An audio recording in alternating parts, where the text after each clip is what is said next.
500 tahun kemudian, kelompok antikris dan penyembah iblis di Prancis, Knights Templar, tidak belajar sejarah. Mereka terobsesi dengan kesaksian tabut Nabi Musa yang mereka baca di Alkitab. Mereka pikir tabut itu masih ada di Yerusalem, di lokasi Masjid Al-Aqsa dan As-Sakrah. Betapa bodohnya, mereka tidak tahu Tempel Solomon sudah hancur 1600 tahun sebelumnya oleh bangsa Neo-Babilonia. Tak ada sangkut pautnya dengan umat Islam yang baru lahir 1200 tahun setelah Tempel Solomon hancur. Kelompok antikris Knights Templar ingin mengambil tabut Nabi Musa di Yerusalem untuk kekayaan dan kejayaan pribadi. Mereka butuh uang dan butuh dukungan politik. Maka disebarlah fitnah bahwa umat Islam merampok umat Kristen yang berziarah di Yerusalem, sehingga melahirkan perang salib selama 300 tahun. Adu domba umat beragama dimulai oleh Knights Templar yang melahirkan warisan kebencian 1000 tahun di antara umat Kristen dan umat Islam.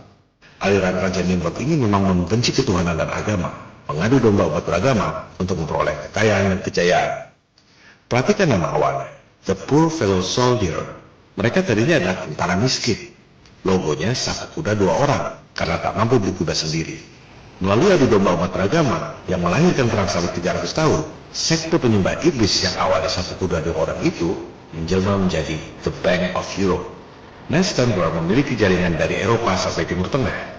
Dibuatlah sistem cek perbankan dan letter of credit yang kita gunakan sampai sekarang, The Bank of Europe. Fortune and glory, kid.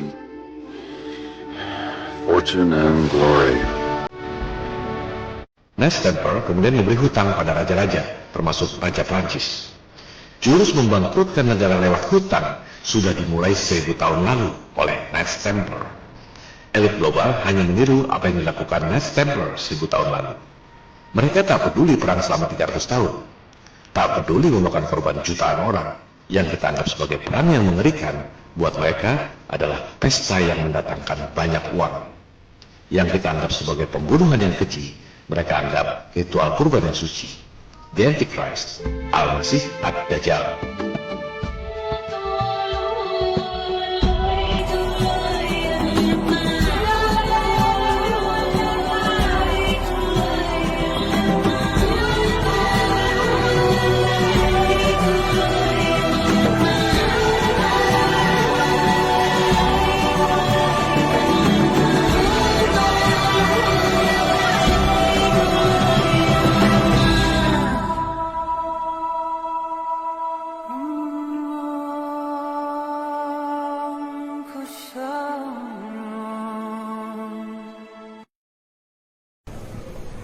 What is your opinion on my crusade? God be pleased. My sacrifice. No, he won't. Why do you say that? The massacre at Akrasaya. Speak up! When you had us herd 2,500 Muslim men, women and children together, a young woman at my feet, with her hands bound, she looked up at me. It wasn't fear in her eyes. It wasn't anger. It was only pity. She knew that when you gave the order, our blades would descend upon their heads. That in that moment we would be godless. All of us. Godless.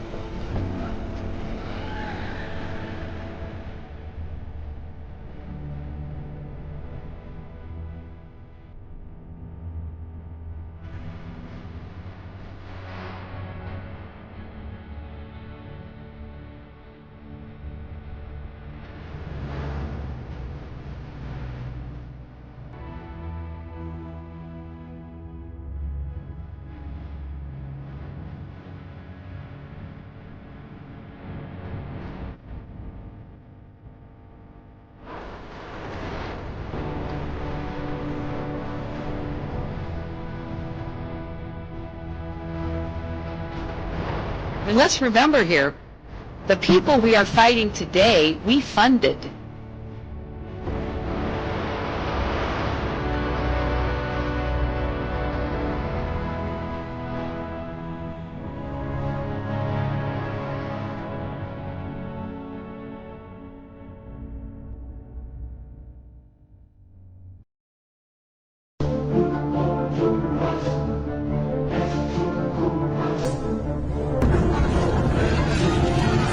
the cross, women were raped and murdered.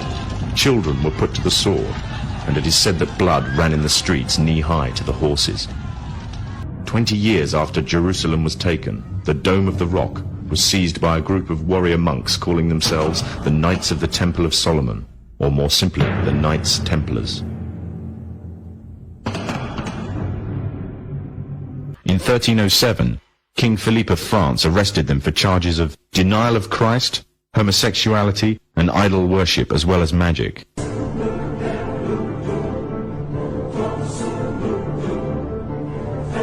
Pope Clement V declared all Templars as heretics to Christianity, ordering all their properties to be seized.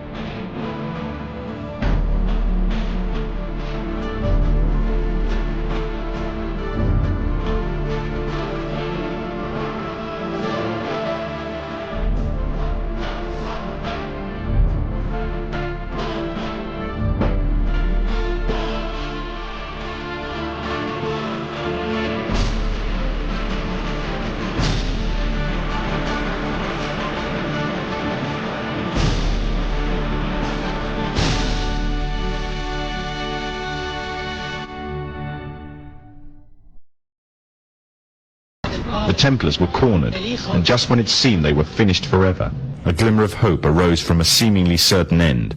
They were to find a safe haven as well as an ally. But not in France. In fact, in a country in a desperate struggle for independence against the English. The country of Scotland.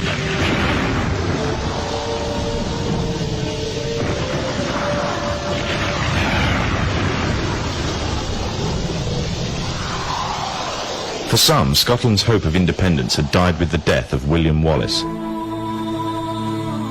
However, to the King of Scotland, Robert the Bruce, the arrival of the Templars gave him a new secret weapon. Their experience, gained over 200 years of fighting the mighty armies of Islam, had made them expert in combat and warfare, and more than a match for any army brought before them. In 1314, the Templars, allied with Robert the Bruce and his army, took to the fields of Bannockburn in the long-awaited showdown with the English. Robert the Bruce's foresight paid off. The 25,000-strong English army suffered a humiliating defeat at the hands of only 6,500 men. The dream of an independent Scotland had finally been achieved.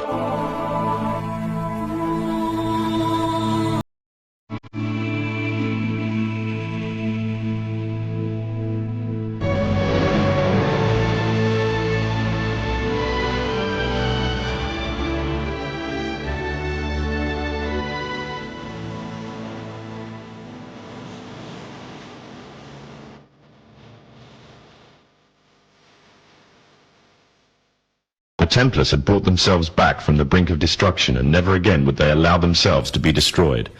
This time, they would control the country by controlling its kings.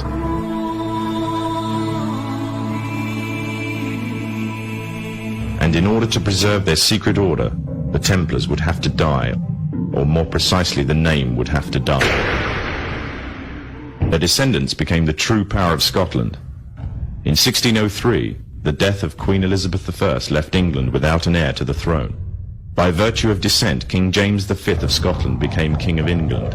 In doing so, Scotland and England joined to form a new kingdom, and the power that the Templars held over Scotland spread to give them a firm grip on the whole of Great Britain.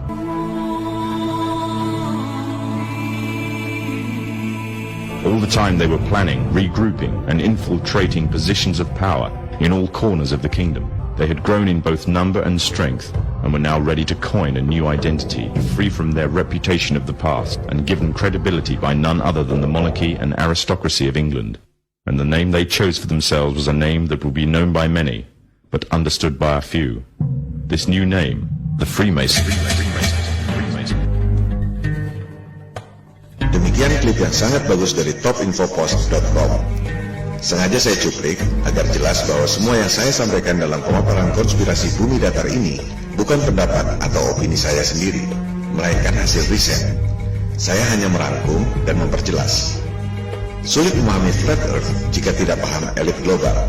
Kita tak akan paham elit global jika tak paham ideologi dan akar historis secret societies. Elit global, sains modern, termasuk dogma bumi mengelilingi matahari, berakar pada hal yang sama, abad pencerahan Eropa. Anda mungkin pernah menonton film The Godfather.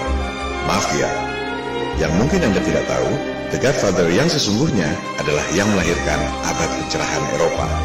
Keluarga de Medici di Florenza, Italia. Awalnya pun sama. Orang yang terlahir miskin bisa menjadi sangat powerful dan kaya. Dari situlah kemudian lahir sains modern, dogma bumi mengelilingi matahari, dan dominasi ekonomi dunia.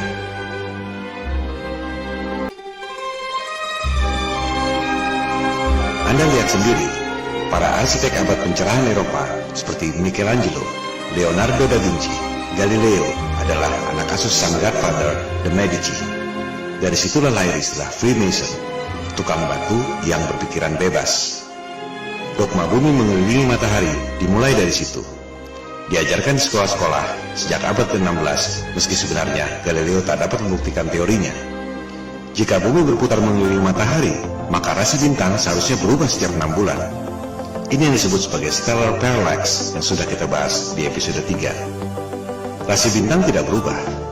Sebaliknya, jika bumi mengelilingi matahari dan bintang-bintang itu masing-masing berpisah jarak triliunan kilometer, bagaimana mungkin semua bintang bergerak ke arah yang sama dengan kecepatan yang sama pula? Mereka mengatakan itu sebagai cosmic coincidence, kebetulan kosmik. Sama juga dengan mengatakan orang-orang ini jaraknya berjauhan. Yang satu di Bandung, satu di Surabaya, satu di Makassar, di Papua, dan lain-lain. Tapi karena kebetulan kosmik, kelihatannya sama besar dan sama kecepatannya. Itu adalah pembodohan. Mereka melakukan itu 500 tahun lalu karena kondisi politik saat itu.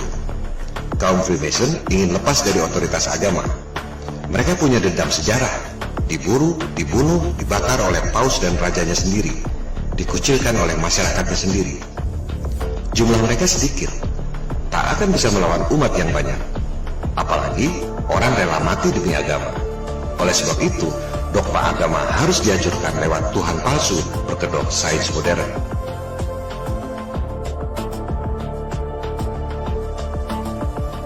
And tonight I want to emphasize that 500 years of science have demonstrated that God, that vague notion, is not likely. It's irrational to believe in God.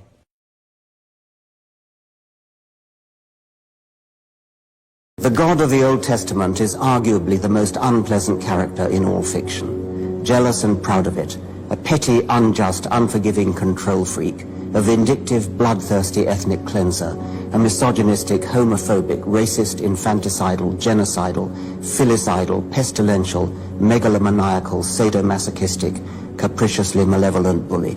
So that's what you think of God? Yeah, to free yourself from primitive superstition. So religion's a primitive superstition? Oh, I think it is, yes. I think a lot of people, when they give up God, feel a great sense of release and freedom. Itulah cara untuk melemahkan umat yang banyak agar tunduk pada segelintir orang dalam tatanan dunia yang baru, the New World Order. Dari kalangan Freemason itu, kemudian lahir sebuah kelompok elit yang disebut Illuminati. Kita harus berjelas di sini. Tidak semua Freemason itu Illuminati. Illuminati adalah kelompok yang sangat elit dan sangat eksklusif. Bagaimana caranya mereka bisa menguasai perekonomian, politik, sains, militer, dan diplomatik dunia? Mengapa perang, teror, dan mega proyek fiktif seperti program angkasa luar itu penting bagi mereka? Dan mengapa soal flat earth ini bisa jadi batu sandungan buat mereka? Seperti batu kerikil yang bikin jatuh raksasa. Kita akan membahas pada episode 8. Terima kasih.